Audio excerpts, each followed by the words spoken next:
Ramoji film city వేదికగా జరిగిన ఓ event లో డైరెక్టర్ రాజమౌళి చేసిన వ్యాఖ్యలు వివాదాస్పదంగా మారాయి. ఆ వ్యాఖ్యలపై కేంద్ర మంత్రి బండి సంజయ్ స్పందించారు. రాజమౌళి నిండు నూరేళ్లు బతికి మంచిగా సక్సెస్ అవ్వాలని అమ్మవారిని కోరుకుంటున్నానని అన్నారు.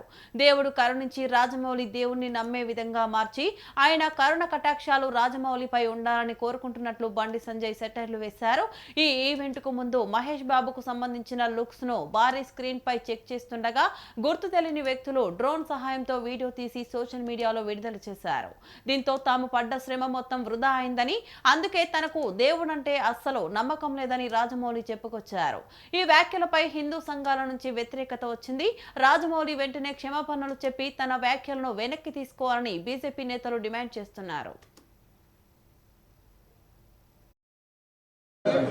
ఆయన ఆలోచన ఎవరు ఆలోచన వాళ్ళది. రేపు భవిష్యత్తులో ఆ దేవుడు కరుణించి ఆయన దేవుణ్ణి నమ్మే విధంగా